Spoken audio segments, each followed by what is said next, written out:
The golden age. ये ऐसे लिखा है एजी गार्डनर ने। इस ऐसे के अंदर ऑथर हमें कुछ पेसिमिस्टिक और ऑप्टिमिस्टिक पर्सनालिटीज़ के बारे में बताते हैं। किस तरीके से पेसिमिस्टिक जो पर्सनालिटीज़ के लोग होते हैं वो जीते हैं और ऑप्टिमिस्टिक कैसा सोचते हैं, वो सारी पर्सनालिटीज़ के बारे में वो हमें बताते हैं। द गोल्डन एज तो ऐसे स्टार्ट होता है कि इसके अंदर एक ऑथर, इंग्लिश ऑथर है डीन इंज, वो पछता रहा है कि मैं इस जनरेशन में क्यों पैदा हुआ, या मैं 50 साल पहले पैदा होता तो वो जनरेशन ज़्यादा अच्छी थी। यानी कि वो ऐसा बताता है कि वो वाली एज जो थी वो एक गोल्डन एज थी, और जो मेरी एज है, जिस एज में मैं पैदा हुआ हूँ, वो एज अच्छी नहीं है, वो मिजरेबल है, ऐसा डीन इंज बताते हैं। तो ऑथर कहते हैं कि डीन इंज एक पेसिमिस्टिक पर्सनैलिटी के पर्सन है। पेसिमिस्टिक मतलब होता है कि जो हमेशा बुरा सोचता है, नेगेटिव सोचता है, और ऑप्टिमिस्टिक पर्सनैलिटी वो होती है जो हमेशा पॉजिटिव वे में चीज़ों को हैंडल करती है। ये जो ऐसे है वो ये डिस्क्राइब कर रहा है कि जो हैप्पीनेस है पर्सन की, वो किसी भी टाइम पर डिपेंड नहीं करती कि हम किस साल में पैदा हुए हैं, या हमारे आसपास की सर्कमस्टांसेस या सिचुएशन कैसी है। ये उस बात पे डिपेंड करती है कि हमारे पॉइंट ऑफ व्यू, पर्सपेक्टिव कैसे है उन चीज़ों को लेकर। सो डीन इंज पछता रहा है कि वो इस जनरेशन में क्यों पैदा हुआ है। ये जनरेशन बहुत ही ज़्यादा मिजरेबल है उसके लिए। शायद वो 50 साल पहले पैदा होता तो वो जनरेशन उसके लिए गोल्डन एज होती। तो आगे एसेइस्ट हमें कहता है कि ऐसा नहीं है, हैप्पीनेस तो हमारे सोचने पर डिपेंड करती है, हम किस तरीके से लाइफ को जीते हैं उस पर हैप्पीनेस हमारी डिपेंड करती है। ऑथर एजी गार्डनर कहता है happiness of a person doesn't depend upon the situation, it is depend on the perspective और thought of the person, quality of his thought, point of view of the person, कैसे वो positively चीज़ों को handle करता है। फिर आगे वो कहता है कि अगर डीन इंज 50 साल पहले भी पैदा होता फिर भी बहुत सारी ऐसी चीज़ें हैं जो घटती ही। जैसे कि वह बोलता है कि कभी कभार ऐसा होता है कि हम खाना खा लेते हैं तो हमें अच्छा फील होता है, कभी हम नहीं खा पाते हैं तो हमें बुरा फील होता है, और कभी कभार हमारे किसी में हमारी जो हॉर्स होता है वो जीत जाता है, कभी कभार नहीं भी हार जाता है। सेम चीज़ें सबके साथ चलती है, कभी कभी हमें टूथ एक होता है, कभी नहीं होता है, कभी कभार डिज़ास्टर आ जाते हैं किसी एक पीरियड में, इसमें नहीं आते। तो ये सारी चीज़ हर एक जनरेशन में घटती ही है। अगर हम इन सबको पॉजिटिव ले तो हम अच्छे से लाइफ को हैप्पी तरीके से जी सकते हैं।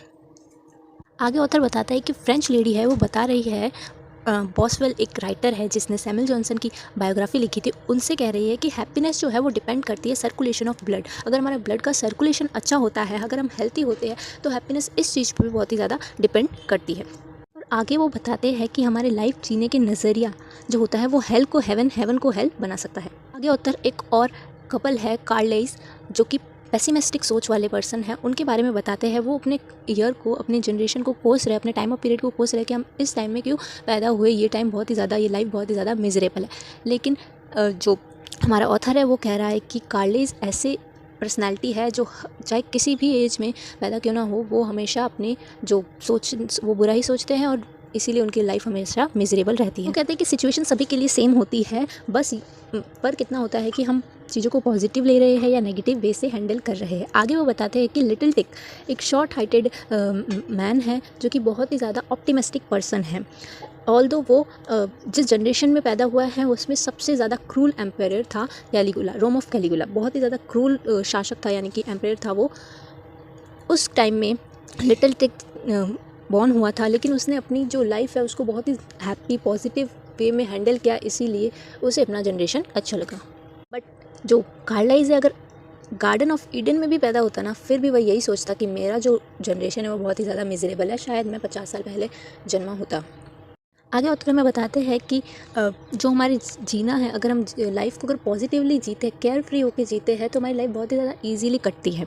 जैसे कि वो बताते हैं सुला एक बहुत ही ज़्यादा ओडियस मॉन्स्टर था उस टाइम का अर्थ पे, मतलब बहुत क्रूल ब्रूटल किंग था, लेकिन वो अपनी लाइफ को ना बहुत ही ज़्यादा केयर फ्री होके जीता था, इसीलिए उसका फॉर्च्यून था वो भी बहुत ही ज़्यादा अच्छा था। लेकिन एक अनफॉर्चुनेट थिंग उसके साथ हो गई थी कि वो एक डिजीज़ की वजह से डाई हो गया। लेकिन जब वो मरा फिर भी उसकी हर एक चीज़ ने, पूरे एनवायरनमेंट ने उसका साथ दिया, और वो अपनी लाइफ को बहुत ही ज़्यादा एंजॉय करता था, इसीलिए उसकी लाइफ हमेशा अच्छी ही जाती थी। आगे एक और पेसिमिस्टिक पर्सनालिटी के बारे में ऑथर बात कर रहे हैं जिनका नाम है जोनाथन स्विफ्ट।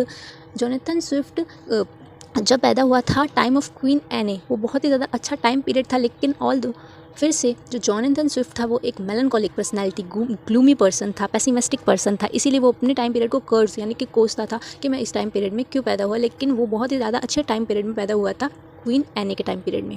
ऑथर हमें बताता है कि अगर मुझे प्रिविलेज मिले एंटी डेटिंग करने की, यानी कि फिर से टाइम में पीछे जाने की, तो मैं ये नहीं सोचूंगा कि मुझे किस टाइम पीरियड में जाना है, कौन सी गोल्डन एज थी, मैं ये सोचूंगा कि मेरी पर्सनालिटी किस पर्सन की पर्सनालिटी जैसी होनी चाहिए। तो वो बताते हैं, कुछ एग्जाम्पल देते हैं हेरोडोटस का, जो कि इमोशनल वर्कर थे, बहुत ही ज़्यादा अच्छी पर्सनालिटी थे, बहुत ही अच्छी डिलाइटेड स्पिरिट रखते थे, चीयरफुल पर्सनालिटी के मैन थे, वो पर्सन थे।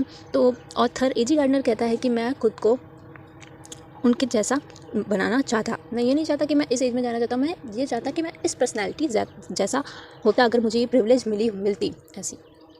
एक और पर्सनैलिटी के बारे में वो बात करते हैं जिनका नाम है मैकॉले। वो एक ब्रिटिश स्टेटमेंट थे, हिस्टोरियन थे, वो भी बहुत ही अच्छी पर्सनैलिटी के थे। ऑल्दो वो क्या करते थे, बहुत ही ज़्यादा रोते थे अपनी दोस्तों को लेके, फैमिलीज़ को लेके, रोना उसे बहुत आ जाता था। लिटरेचर में वो अच्छे नहीं थे, लेकिन ह्यूमैनिटी में वो वर्ल्ड में सबसे बेस्ट थे, तो इसी वजह से वो अपनी पर्सनैलिटी को उनकी पर्सनैलिटी के साथ स्वाइप करना चाहते थे। इन दी एंड ऑथर कहता है कि कोई भी एज गोल्डन एज नहीं है, कोई भी पर्टिकुलर टाइम ऐसा नहीं है कि ये गोल्डन एज हो सकती है। हर एक एज के अंदर बहुत ही ज़्यादा मुश्किलें आती है, किसी में नहीं भी आती, लेकिन ऐसा नहीं है कि कोई एज गोल्डन एज है। गोल्डन एज तो हम खुद अपनी पर्सनैलिटी के थ्रू किसी भी एज